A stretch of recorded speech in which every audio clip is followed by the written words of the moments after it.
कुछ बताया और यहाँ पर जो आप लोग उपस्थित हैं यह एक क्लास का ही रूप है,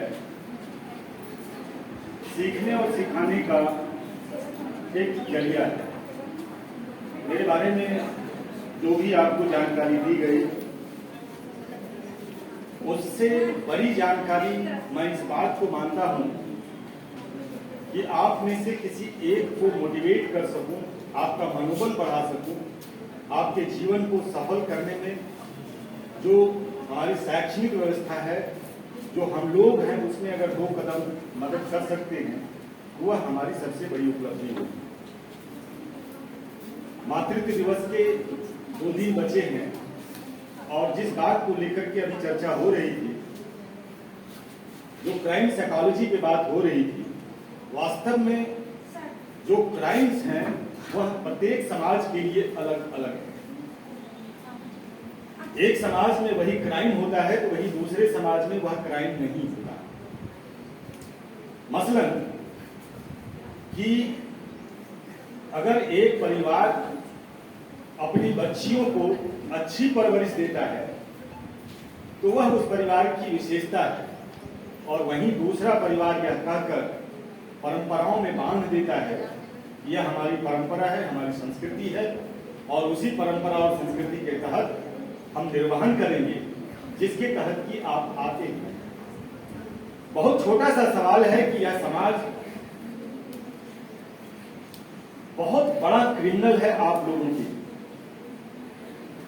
विशेष करके जो पितृसत्तात्मक समाज है वह महिलाओं के लिए इतनी सारी सांस्कृतिक अपात्रताएं लादी गई हैं आप पर कि आपको एहसास भी नहीं होता।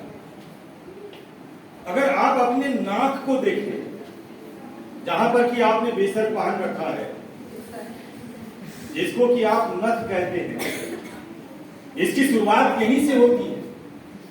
आप कभी आपने सवाल नहीं किया कि ये जो नथ है वो मुझे क्यों पहनाया गया। और अगर आप गाय को देखें तो गाय को भी नाथा जाता है। गाय और माय में कोई अंतर नजर नहीं आता। आपके भी नाक नाथे गए, मेरा भी नाथा गया, इसलिए कि मैं क्रिमिनल हूं और आप पर क्राइम करता हूं और आप उस क्राइम को परंपरा के तहत बर्दाश्त करते हैं। इस मातृत्व दिवस पे मैं आपको यही संदेश देना चाहता हूं कि जब आप पढ़ी लिखी महिलाएं समाज में जाएं तो सवाल करें कि जो नथ है, जो आभूषण है, वह आप पर ही क्यों लादा जाता है। वह सोना नहीं है जो आपके नाक में पहनाया गया, वह सिंबल ऑफ द स्लेवरी है, वह गुलामी की निशानी है जो आपको नियंत्रित करती है कि आप कैसे इस समाज में ढले। आपकी स्वतंत्रता को बाधित की जाती है। निर्भया केस कोई आसमान से आकर नहीं करता है।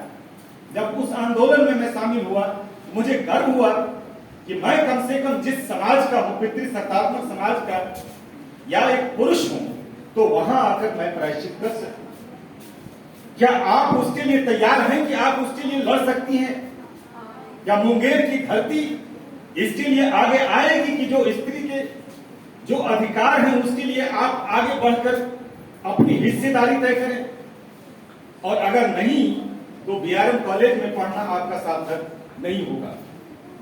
बीआरएम कॉलेज का मतलब है कि यहां जो लड़कियां पढ़ रही हैं उसके संवैधानिक अधिकारों को उससे वाकिफ कराए जाएं। यह नहीं कि मैं रटे रटाए कोई सूत्र आपके सामने रखूं और आप पास कर जाएं। मार्कशीट आपके सामने आएगा, आप उसमें 100 में 100 ला सकते हैं, लेकिन जब समाज में जाएंगे तो आपको एक बड़ा सा जीरो मिलेगा। आप दोहरी नागरिकता में जी रही होंगी और फिर इस मातृत्व दिवस को आप केवल कैलेंडर में मनाएंगे, आपके जीवन में यह लागू नहीं होगा। जिस गुलामी की दास्ता को आप सदियों से झेल रही हैं, उसके लिए लड़ने के लिए कौन तैयार होता है? आप किसी अवतार का अगर इंतजार कर रही हैं तो आप उसको इंतजार नहीं बल्कि आप गुलामी की जो तिथि है उसे आगे बढ़ा रही हैं। मेरा मानना है आजादी आपके मस्तिष्क से उत्पन्न होती है, आपके विचारों से उत्पन्न होती है। जब तक आपके विचार स्वतंत्र नहीं होंगे तब तक आप गुलाम हैं। और एक आजाद देश में आधी आबादी अगर गुलामी की जिंदगी जिए तो मुझे लगता है कि ऐसी शिक्षण व्यवस्था को बंद कर देनी चाहिए। सवाल यह उठता है कि हम कैसे आगे बढ़ेंगे। कल आप भी मां बनेंगी, क्या आप भी अपने बच्चियों को यही परंपरा की सीख देंगी कि आप भी नाक कान छिदवाओ? गाय की तरह तुम्हें नियंत्रित करने के लिए कोई पुरुष आएगा और कोई लेकर जाएगा। मैं जब कहता हूं तो मुझे बहुत सारे लोग कहते हैं कि आप घर को तोड़ देंगे। मैं कहता हूं उस घर को टूट जाना चाहिए जहां गुलामों की बस्ती बसती है। उस बस्ती में आग लगानी है तो आपको आगे आना होगा, और उस आग को जो लोग उस पर पानी डाल रहे हैं उसे पहचानने का प्रयास कीजिए। जिस परंपरा में देवियां लक्ष्मी, सरस्वती और दुर्गा के रूप में है, जिसे आप पूजते हैं, उसके एक भी लक्षण आप में नजर नहीं आए। शिक्षा की देवी सरस्वती, शिक्षा के नाम पर 0। धन की देवी लक्ष्मी, धन के नाम पर 0। और शक्ति की देवी दुर्गा, वहां तो आप कुछ है ही नहीं। जैसे ही आप इस कॉलेज की गेट से बाहर निकलती हैं, आप पर ताने कैसे जाते हैं, और आप उसको सुन करके चुपचाप अपने घर को जाती हैं। आपके घर के माता पिता कहते हैं कि बेटी उलझो नहीं, समाज में मेरा नाक कट जाएगा। भाई आपकी नाक बची नहीं, और आपने अपनी उसके नाक की चिंता की जो आपके अस्तित्व पर जो प्रश्न चिन्ह लगा रहा है। उस प्रश्न चिन्ह को आप किस तरह से उत्तर में बदलेंगे? मातृत्व दिवस मनाने का, बीआरए में पढ़ने का और बीआरए में पढ़ाने का, एक महिला कॉलेज में पढ़ाने का जो मैं दायित्व समझता हूं, वह है आपको अपने अधिकारों से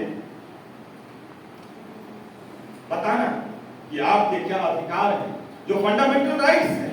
be the people of India, उसमें यह नहीं लिखा कि be the people of male and female. अगर उसमें लिखा कि हम भारत के लोग, अगर हम हैं तो हम वह स्त्री भी है और वह पुरुष भी है, और उस पुरुष और स्त्री के अधिकार को हम सामाजिक रूप से किस तरह से अपने अधिकारों में समेटें, हम कैसे उस अधिकार को प्राप्त करें, हमारी शिक्षा का उद्देश्य वही होने चाहिए। और अगर यह आप इस उद्देश्य को अगर प्राप्त नहीं कर रही हैं, तो फिर आप नाक में फिर दूसरा जो छेद बचा है उसको भी नचवाइए और उसमें रस्सी बांध कर कहिए कि मुझे ले चलो नदिया के पार। बहुत बहुत धन्यवाद।